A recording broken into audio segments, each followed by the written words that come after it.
भगवत रसिक जी ने कहा, कै बच्चा के पेट और घट करे बिना, बच्चा बन गए। जो पढ़ाकू हैं उनकी परीक्षा होती है। हम पहले ही कह रहे हैं बुद्धिहीन हैं, अजितेंद्री हैं, नाथ जैसे भी हैं, पर आपके हैं, वहां परीक्षा नहीं होती, ध्यान रखना। वहां जहां ये होता है मैं जितेंद्री हूं, मैं बुद्धिमान हूं, मैं ज्ञानी हूं, तो फिर वहां परीक्षा दिया जाता है, हल करो ये प्रश्न। ऐसे लोगों के बहुत से विरोधी बन जाते हैं और वो ऐसे दुर्गति के जाल में फंसता चला जाता है, निकलना मुश्किल होता है। कैसे लोग? मुझे सुख भोगना है, मस्त रहना है, चाहे दुनिया में आग लगे, पहली बात। दूसरी बात, जिन लोगों को ये विचार रहते हैं, अरे किसने देखा है भगवान को, मरने के बाद क्या होगा किसने दे, ये सब गपोड़ बातें हैं, ना लोक है ना परलोक है ना भगवान है, मौज मस्ती लो। ऐसा भी कर्तव्य कर्म का पालन नहीं कर सकता जिसके ऐसे विचार हैं, ना भगवान पर विश्वास है, ना लोक पर विश्वास है, ना धर्म पर विश्वास है। ऐसा स्वेच्छाचारी मनुष्य राक्षसी कहा जाता है। दूसरी जो सूत्र वृत्ति बताई गई, यह भी राक्षसी वृत्ति है।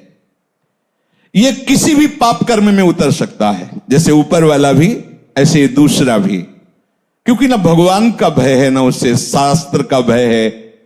शास्त्र का भय होता है, उसमें लिखा है कि ऐसा नहीं करना, भाई मैं नहीं करूंगा, उसमें लिखा है ऐसा। वो संत कह रहे थे मैं ऐसा नहीं कहूंगा, वो गुरुदेव मैं ऐसा नहीं करूंगा, मैं ऐसा नहीं देखूंगा, मैं ऐसा नहीं बोलूंगा, क्योंकि संत कह रहे थे, गुरुदेव कह रहे थे, शास्त्र कह रहे थे, वही बच पाता है। लेकिन ये ऐसी बुद्धि वाले बहुत लोग मिलेंगे, कहां भगवान कहां लोक पर लोग, सब गपोड़ बातें, ओ मर के नरक जाना है स्वर्ग जाना है, अरे सब मस्ती लो।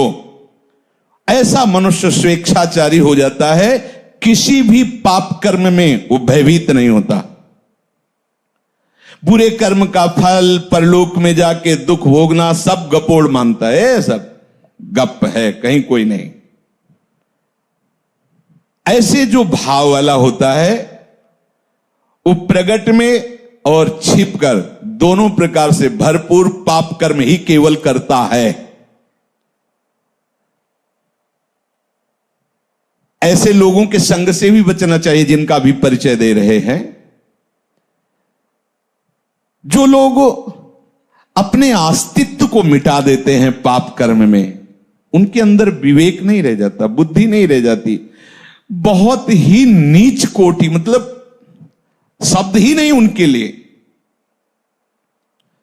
निम्बुआ घाट गंगा के किनारे जब हम भ्रमण करते हैं तो जैसे कोई बहुत मनोरम स्थान दिखाई दिया, एकांत शांत ऐसा, तो साल साल 2-2 साल रुक भी जाते थे, रुक गए भिक्षा के द्वारा, बस एकांत सेवन। तो निम्बुआ घाट है, एक बहुत बढ़िया स्थान है, बहुत सुंदर स्थान, जहां भजन की स्वाभाविक प्रवृत्ति उदय हो, किसी का ज्यादा आना जाना नहीं, भागीरथी समीप से बह रही, बहुत ही।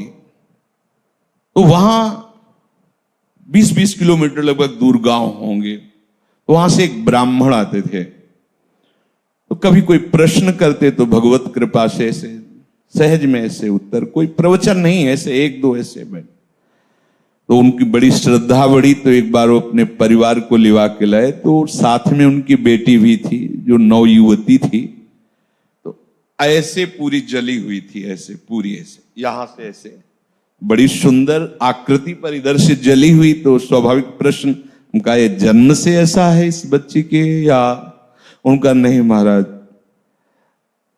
1 मिनट लगेगा हमें बताने में। तो कहा नहीं, बताए।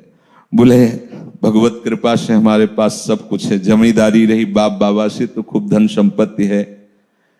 उस समय उन्होंने कहा करोड़ों रुपए लगाकर हमने अपनी बेटी का ब्याह किया बड़े घरानों में, और वहां गई तो कुछ समय तो ठीक रहा, फिर उन लोगों को पता नहीं क्या हुआ कि प्रताड़ित करने लगे। ये जब आती तो बताती, तो हमें लगता कि घर परिवार में ऐसा होता है। हमने कहा कोई बात नहीं, सहन करो, धीरे धीरे सब ठीक हो जाएगा, नया नया है इसलिए ऐसा। एक दिन उन्होंने उसे बांध दिया रस्सी से और मिट्टी का तेल डाल करके आग लगा दी। अब वो भगवान की लीला थी कि आग जो लगी तो सीधे रस्सी में ही लगी पहले, तो कुछ शरीर में लगी तो रस्सी जल्दी से जल गई तो जीना था, जीना से भागकर ऊपर छत में गई और पड़ोस के घर, पहले छप्पर होते थे ऐसे ऐसे आंगन बीच में, तो छप्पर में ऐसे गिर के और आंगन में गिर जाके। अब ब्राह्मण परिवार के थे तो उनके परिवार के ही वो थे और उनके पास बंदूक आदि भी थी, तो देखा उनका बेटा ये क्या, तो उनका पापा और सब मिलकर हमें जला रहे हैं। उनका बिल्कुल निश्चित कंबल आदि से ढका उसको और बंदूक ले खड़े हो गए और कहा सबको गोली मार देंगे अगर हमारे घर आओगे। और फिर सूचना दी उनके पिता को, तो वो उनको, अब वो ऐसे, अब ये क्या है, क्या है, अर्थ भी है लेकिन पिशाच वृत्ति है, उनको पता नहीं कैसा घोर कर्म कर रहे, क्योंकि